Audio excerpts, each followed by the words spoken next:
Thank you. And thanks everyone for coming. As we said, I'm Will, lovely to meet you. I'm co-founder of BlueDot Impact, which I will tell you a little bit more about later. And I also co-founded the Cambridge Alternative Protein Society in 2018. And Lisa is currently the co-president of the Student Society and has been heading up our project to develop an interdisciplinary research center in alternative proteins. So yes, we'll get cracking. One thing I'm keen to stress with this is we're using the Alternative Protein Student Society as a case study. We really hope there are themes from this that can be taken into a variety of different disciplines. The key things we're trying to emphasize here is with local initiatives and local groups. You could be starting small, but it's fantastic to try and think big and think where you can go beyond your local environment. Also keen to stress to kind of learn by doing. It's often quite easy to get paralyzed by trying to plan the entire project in one go. And often we've found that kind of just starting ahead and seeing what works and what doesn't, getting really quick feedback on what you're doing helps develop kind of better projects. And the other learning that we've taken from both of these projects is to really try and understand your stakeholders, the people you're interacting with, what do they need, how can you help provide it to them, and kind of what's their story. I'll hand over to Lisa to explain a little bit more about the context of alternative proteins specifically. Thank you. So hi everyone, also from my side, and I just wanted to quickly rattle through 2 slides to give you a very brief intro into all proteins themselves. And so basically here we are just showcasing that today's industrial animal agriculture really sits as the intersection of a couple of really pressing issues we need to face as humanity right now. And one of which concerns the environmental devastation. So we're talking about greenhouse gas emissions, land use, water pollution, etc. Second one is all about the global food security and simply talking about this notion that the way how we create our food right now, especially meat, is actually really inefficient because we grow crops, feed them to animals, and then we only consume the animals. And that's really just not it's simply impossible to sustain a growing world population with this strategy. The next one is about preventing future pandemics, because if you can imagine, if you put together a high density of animals and humans in a building, this is basically the perfect incubator of future pandemics, and we need to solve that. And last but not least, also, it is all about the aspect of animal welfare, because at the moment we kill trillions of animals just to sustain ourselves, and this is also something that can be addressed with alternative proteins. So alternative proteins, when we refer to this umbrella description, we basically talk about 3 main pillars. First one being plant-based products, where you simply use plant structures, plant ingredients to form a product that mimics the structure and the taste, and ideally also the nutritional content of meat. Second one we call cultivated meat. So here actually you work with proper cells. So I think the end product, it's fair to say you really have a piece of meat made out of muscle cells, fat cells, and a scaffold. And last but not least, there's another area focusing on fermentation, and that itself is again more of an umbrella description how we can use microbes to either produce biomass itself, for example by growing fungi, or to produce really specific key ingredients using microorganisms. Just that as a quick intro. I hope that wasn't too new for you. Cool, handing over to you again. So as Joe mentioned, we initially started off as a student society that was just helping kind of bring together students interested in these topics, running socials, speaker events, pretty kind of classic student society type things. After we came back together post-COVID, we decided to have a real reset and think more strategically about how we could be trying to alleviate some of the biggest bottlenecks to progress in alternative proteins globally, using our Cambridge student group as the kind of starting point. There are a number of bottlenecks in the alternative protein space. There's kind of talent pipelines, how to get people skilled up and trained and into the field. There's kind of open access research, especially at the time. A lot of the research in alternative proteins was being done in kind of VC-backed startups. There was very little information sharing going on, and it was drastically kind of holding back progress in the field, especially in areas that needed pre-competitive early stage research. There's various policy hurdles, interactions between companies and food safety regulators and how we can make that progress more efficient. Economic policy, how kind of farming subsidies play into this, or economic subsidies for kind of new green technologies. Public awareness and education around these products. A bottleneck now that kind of wasn't there so much when we were discussing this back in 2021 was the availability of capital. At the time, it was very easy for companies to get this kind of funding. In this current economic climate, it's a lot harder, and many more. And so one thing we were trying to work out is, of these major bottlenecks to the field, which are the ones that we could try and address. And we settled on these two top ones, the kind of talent pipelines and open access research. I'll be speaking a little bit on our projects to address the talent side of things, and Lisa will go on to our projects about open access research and leveraging the kind of Cambridge academic ecosystem. So yes, these are our kind of two things. I'll be talking about the alternative protein fundamentals course first. Also would like to stress that this is not a straight line. This is one of the slides from our strategic planning meeting back in 2021. I don't expect you to be able to read any of those sticky notes, but more just to show you that it was chaos. We were kind of brainstorming a lot of things. We had a lot of different ideas. There were things there like trying to start an academic journal focused on alternative proteins, or trying to get an alternative proteins section into other academic journals, or hosting a UK conference for alternative protein academics. And some of these we went a little bit down the line and kind of tried to scope out and realized quickly that they were probably outside of scope, or we weren't best suited to do it. So yeah, don't want this to feel like we picked two things and they went well straight away. There was kind of a lot of umming and ahhing and trying different bits and pieces. So the Alternative Protein Fundamentals course is an online course to help bring participants up to speed with the fundamental science behind the different alternative protein technologies, kind of policy and regulatory hurdles, and then put them in contact with companies or research organizations or policy groups looking to hire, and just kind of really trying to streamline and make this talent pipeline as frictionless as possible. In its current state, it's a kind of 8-week course. There's roughly 2 hours of reading each week, and then an hour and a half of discussion sessions in a small group.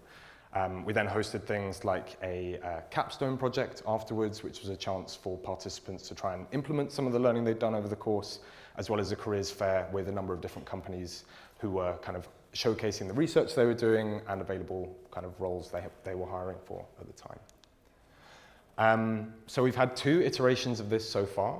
The first iteration was the pilot version in summer 2021, which was a collaboration between EAGxCambridge and the Cambridge Alternative Protein Society. There were about 35 participants and 7 facilitators. Of those 34 participants, 11 of them are now working in the alternative protein space in some capacity. So there was a clear indicator that this was having some effect in getting people into the field. Obviously, it's not totally easy to work out the counterfactuals. These might have been people who already wanted to do it anyway and were just coming to our course as an easier route, but it was enough of an indicator that we thought we had something here that we were keen to move forward with. For the second round of the course that we ran in early 2022, we collaborated with the Good Food Institute, who are a kind of large alternative protein non-profit. They helped us develop more of the curriculum and build some of the resources in that, as well as helping us promote it, crucially. And I think as a result of their help promoting, we received about 550 applicants for the second round of the program, and they came from roughly 70 different countries around the world. So it really had quite a global reach, this second round. We ended up accepting just under 400 of them. And of the kind of people who ended up on the course, they were from 61 different countries. There were a range of career stages, and as we were kind of working our way through the course, we were trying to work out how best to cater for each of them. It was roughly 25% undergraduates, 30% postgraduates, And then there was this kind of big group of non-academic professionals who were either keen to switch careers or were already working in adjacent fields in some way, either as consultants or investors or as policymakers, and were keen to just learn more about this growing technology so that they could be better informed in the jobs they were already doing. And there was also this community of 76 facilitators who were help guiding these discussions. In terms of the impact of that program, some of the high-level kind of data that we've got is there was this question in the feedback form of how likely would you be to recommend participation in this program to a friend or colleague who's interested, which the average was 9.21 out of 10. I think people are generally overly nice in these kind of surveys. I highly doubt it was a 92% great course, but it was a nice indicator for us. One really useful one was asking them before and after the course how likely they were to work on alternative proteins with their career, and on average that went up by about 16%. And then when we went through people's LinkedIn data afterwards, tracking whether or not they had made career changes into the alternative protein space since doing the course, we had a roughly like 10% conversion of people who were on the course. In terms of some of the other impacts that are a bit harder to track, like connections that people made on the course that will become useful to them a few years down the line, there are a few other things that we think are there that are much harder to measure. There was the Good Food Institute have this program of alternative protein project student groups, and it was one of the things that we really encouraged undergrad students to do after the program is to set up their own student groups. Of the latest intake of kind of 20 of those groups, 10 of them were founded by people who'd been through the course.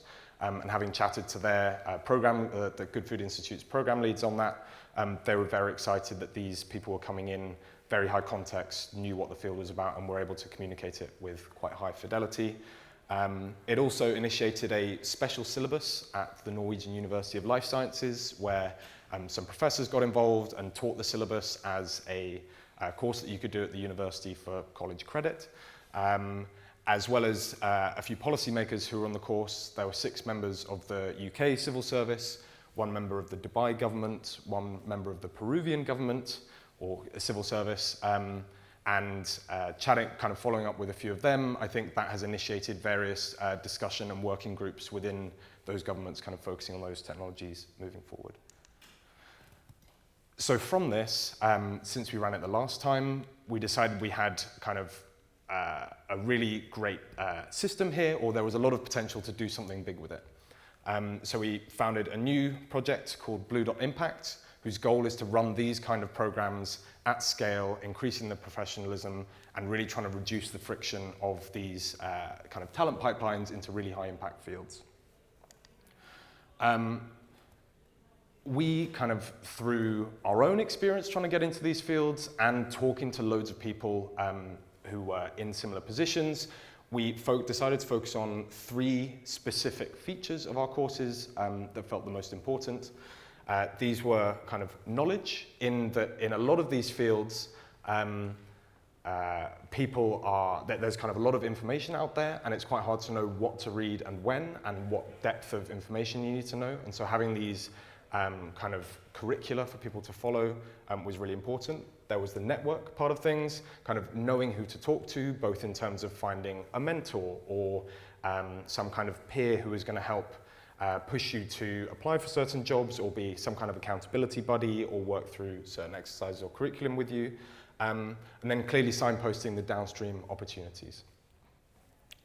So what we're building are these high quality learning experiences at scale for people who want to help solve certain global problems. In terms of the knowledge, as I mentioned, we're building these kind of expert constructed curricula to help people learn about these high impact fields. Throughout the course, we have these curated online communities for people to meet and collaborate with others who are keen to work in the space. And then in terms of the downstream opportunities, we're building out these pipelines where participants are clearly signposted to opportunities to upskill or pursue certain areas of the field, and kind of building really strong relationships with the organizations and other companies kind of downstream who participants might want to go into. In terms of our current courses, the Alternative Protein Fundamentals is one of 3 courses that we run. I am kind of the alternative proteins guy in the team, but we also run similar courses on AI safety and biosecurity, pandemic prevention. So you might have heard of the AGI safety fundamentals. We're also working on a biosecurity fundamentals that is probably going to be coming out in the summer. And basically since last year, we've focused a lot on working with pedagogy professors, improving our kind of science of learning during the activity sessions of the course. We've been building up our relationships with kind of other organizations that we can funnel participants towards, and building up a lot of our back-end software systems so that we're able to run really excellent participant experiences at larger scale. In terms of our current steps, we're currently running the AGI safety fundamentals. We've scaled it down quite a lot to really focus on making the participant experience excellent and testing out a bunch of our new systems before taking it across to the other programs and potentially scaling them up. In terms of how you can find out more, you can go to bluedotimpact.org, or feel free to email me at will@bluedotimpact.org. This is our little 4-person team so far. We're always on the lookout for exciting people who want to get involved with this mission and are keen to join. Generally, we're looking for all types of skills. Software engineering and web development would be fantastic. Any sort of subject-specific knowledge is also really useful. But generally, we just want very exciting, engaged, competent generalists who are willing to get their hands dirty in doing all different parts of it. And with that, I think I'll hand over to Lisa. Thank you. Cool. So in the second part of our talk here, I would like to take you through another project that we've been running here in Cambridge. And I would also like to encourage you to see that as another use case of how you can really leverage a local community in order to address global problems. And so, but before we dive a little bit into the details, I just wanted to give you a bit more context on our local student group around alternative proteins, because a bit more than a year ago, we joined the GFI's Alt Protein project. So Will already introduced that the GFI, or Good Food Institute, is basically the major nonprofit in the field. And they launched a couple of years ago an initiative called the Alt Protein Project, with the aim that they bring together student groups all over the world in order to turn basically their universities into engines to support alternative protein innovation, education, and also research. And here on that slide, I just want to give you a snapshot on how this network looks like at the moment. So we are currently 36 student groups all over the world. And you can see just in the middle there, there's us, Cambridge University. And so we, as a global community of students interested in making a change in the alt protein space, we basically operate alongside 5 core objectives that I just wanted to touch on briefly. So the first one being that basically we simply aim to raise awareness of the current problems of our food system and then also educate people or introduce people into potential solutions that are offered by alternative proteins. The next one simply being around building an engaged community, just getting people on board, having a good environment for learning, for exchange, and sharing with like-minded people. Not only students, but also professionals and simply people who are interested in the field. The next one revolves basically around the bottleneck that Will is basically approaching with BlueDot, because it would be really impactful if we could establish degrees at universities around sustainable foods or alternative proteins to close really this gap in the talent pipeline. The fourth one revolves around innovation and basically enabling a smooth transition from innovations into being commercialized and then being translated into real-world impact and products. And last but not least, and that's basically the objective I want to go into a bit more details now, is that it would really benefit the system or the field as a whole to stimulate open access research. And here I just want to spend a few sentences on why we need academic research to benefit the alternative protein field. And as Will already touched on, is that the alternative protein field is very young and it's rapidly growing.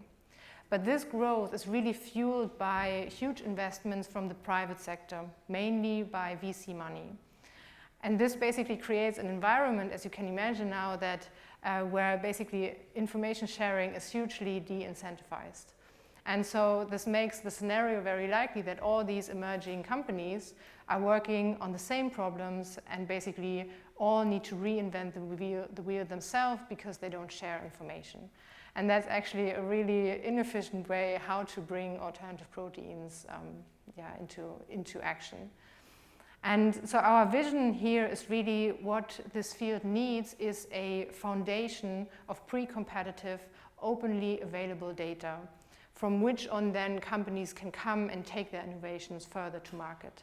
But just naming examples, it would be really helpful to know which cell lines work for cultivated meat. Are there certain differentiation protocols? Are there certain methods to make your plant-based product into a certain texture and structure that it mimics meat properly? So these are just examples. And so that motivation basically led us to start this project that we call Academic Mapping Project, with the goal to really launch an interdisciplinary alternative protein research center here in Cambridge to exactly address this key bottleneck here. And coming back maybe also to the points what we wanted to address here in this talk is that we are really learning by doing because we are doing pioneering work. At the moment, no alternative protein research exists in Cambridge, so what we need to do first is basically understand what is the ecosystem of the university right now. We need to understand and we need to find the nodes in the system. What are the people we need to talk to? Are there already other organizations that we could speak to as potential collaborators? Are there funding bodies which we could make use of, for example, to really bring projects into actions? And another crucial point is really to understand what are actually our strengths at our university that we can bring forward to really tackle the crucial bottlenecks in the alt protein space most effectively. And here I just want to show you this table and highlight really that the alternative protein space is really highly interdisciplinary. And so here you can just see relevant disciplines for key alternative protein science and technology. And of course, there is a lot of bioscience going on, but this is basically merged by engineering, chemical engineering, computer science, and I also just added the social dimension of alternative proteins. Because if you can imagine, even if we had the perfect product with the perfect taste and the perfect nutritional content, this product still needs to go through the regulatory pipeline and in the end still needs to be accepted by the consumer. So we really need joint forces from an interdisciplinary background. And this was also a consideration now for us here in Cambridge, that we do have already a strong background in the variety of these disciplines applicable to alt proteins present. And this network exists already also in close proximity to opportunities where people can spin out innovations from the university that then basically translates into real-world products. So this was one reason why we started this project, but at this point I also just want to be really honest with you because of course we are a Cambridge-based student initiative, and because we are here we wanted to leverage our presence in Cambridge, our network, and that's also a reason, next to these rational reasons, why we chose Cambridge to start this project. Okay, so now I just want to briefly take you through our journey, basically, share our approach, how we went about understanding our current situation in the university ecosystem. And here I really want to highlight that all basically starts with getting helpers on board, ideally with an interdisciplinary background, because the challenge is that we set out now and we need to find people in the ecosystem whose skill set are relevant to address key bottlenecks in the alternative protein space. And this means we need people on board that understand basically the skill set of these very various people. And our approach was also that we wanted to match the skill sets of potentially interested researchers with concrete problems. And to understand basically the bottlenecks that currently need to be solved in the space, we made use of a really helpful resource from the GFI. It's basically a database where they call it white spaces. And there they have a long list of problems that need to be addressed currently to progress the field. And you can identify the ones that can be potentially addressed by academics.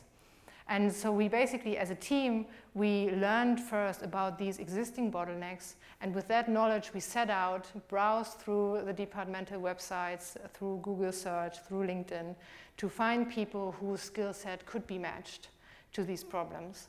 And then in the next step, oh, I see it's 111. In the next step, we reached out to these people. And I also wanted to add here at this point of the presentation that this part of the project took us a year.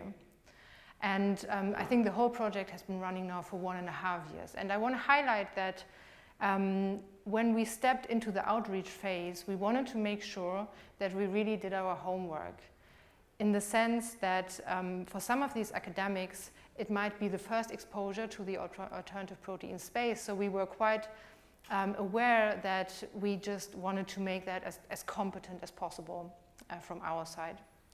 Another thing I want to mention is we reached out to group leaders, so rather to senior scientists, because ultimately we thought that our impact could be biggest like that, because in the end, group leaders need to change their research, or we wanted to pursue them to change part of their research to all proteins. So that's why we just approached them and not junior positions. Okay, and next, I mean, I touched it on already a little bit, but I just wanted to share some challenges with you that we encountered along the way. And one is really that digging through the complexity of a university can be quite a challenge. And because, of course, we have departments with certain focus areas, but really the labs that could be relevant are scattered all over the place. And I would see this also as the mapping itself is still an ongoing process, because we are still learning and hearing about new people who could be interested for us to talk to. Secondly, I wanted to make you aware that the approach we are taking is basically a bottom-up approach. So because we are a student group, we as students talk to academics and then try to convince them to pursue alternative protein research. So we're simply limited also in our credibility to do that. And the contrast to that would be a top-down approach, which you can do if you have a lot of money. You can just say, okay, look, I built my alt protein research institute, and then you let them come. But of course, we are not in the position to do that. Thirdly, it was also a limitation that some of the academics, for them, it was the first exposure to the field. So they had limited pre-existing knowledge. So we also just needed to be aware that even though we are really bought into the idea, some people, for them, it's quite new. So we just needed to be aware that in our communication with them. And last but not least, I think the biggest hurdle is really the lack of concrete funding opportunities. Because we are encountering a problem now where we have kind of a chicken and an egg problem, that funding bodies, they want to see successfully ran projects in the space in order to give more funding, whereas researchers can't do research if they don't have funding. So that's a little bit, well, who steps in first? And to build the bridge for whoever wants to step in first, our approach was to bring all the crucial ingredients into one room. And so actually a little bit more than a week ago only, we hosted an alternative protein workshop here in Cambridge. And our goal was really to bring together the interested academics that we talked to in our outreach phase, and to match them, because they are not experts yet, we matched them with UK-based field experts. So they could basically exchange what are the critical bottlenecks that need to be solved, and also just simply building up the network amongst collaborators. And we also brought into the place representatives from funding bodies, for example, the BBSRC or the GFI itself. And we're just basically incubating them in the workshop. And ultimately also for us, we just wanted to get a feeling, is there interest, is there momentum to ultimately launch an interdisciplinary research institute in alternative proteins here in Cambridge. And so for the next steps, we really want to, so this workshop was successful. We had 35 participants. It was quite small scale, so we had 15 group leaders from Cambridge, UK-based field experts and representatives from funding bodies. But we are really keen now, this momentum that we could generate, to keep that going. And our vision now for the next steps is to maintain and grow this network, to keep an eye open for funding calls, because we expect that the UK government just starts to be interested in funding alternative protein research. So we keep on our eyes open and bring basically these opportunities into this network, into this growing network. And last but not least, I think it is also important now for us to gain a little bit more traction within the university ecosystem itself to get some more credibility. And for us here in Cambridge, there's something that's called Strategic Research Network, which aims really to build an interdisciplinary field and that addresses big challenges. And so to close, I just wanted to show you this map of the GFI AP, so Alt Protein Projects 2020, and now comparing it to 2022. And I just wanted to leave you with the story that even if you start small, you can grow, especially if you are embedded in a cluster of other local initiatives all over the globe. And so just coming back to our themes, I hope we could inspire you to think big with your local initiative, to be brave, to sometimes take steps, reasonable steps. But because we are doing pioneering work, it's not always clear where we need to go, but to just have an efficient feedback learning loop. And of course also just to understand in which environment are you actually operating. So another thing just to close to mention is that this is only an example in the alternative protein space, which can be applied to other course areas too. So we really hope we could inspire you. And if you have questions or thoughts or ideas, please get in touch with us. And thank you for your attention. Do we have some time for questions? Yeah, I think four-ish minutes left for questions. Yes. Questions will be through the swap card. Oh, okay. Do you know where it is on the, if there's anything up, which questions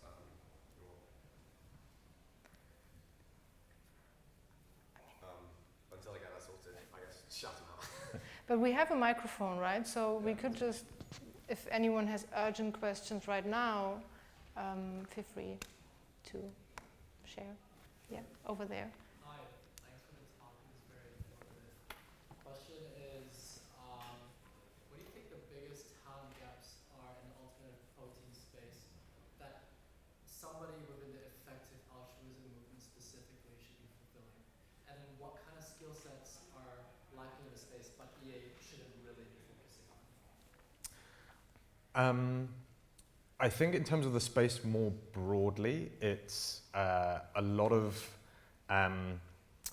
people who are capable of facilitating scale up of these technologies. A lot of these technologies are at kind of bench or pilot scale right now, and so a lot of the companies that we are talking to are looking for kind of chemical or process engineers who have experience in other similar industries, either in food or in pharmaceuticals, or in kind of supply chain management, and those kind of difficulties associated with scaling up, because a lot of these startups are primarily comprised of bioscientists who were the founding team who kind of built their bench scale product and are now facing all of the scale up challenges. In terms of whether people with an EA mindset can plug that gap better than others, I think for scale up stuff generally, it's just anyone who has that experience. I don't think it matters hugely whether or not they are thinking kind of in an EA way about it, and kind of actually bringing more people from outside of that movement into this space may kind of enable us to find those skill sets better. I don't know if you have any thoughts on EA specifically. Yeah, I'm not sure. I think you covered it pretty well.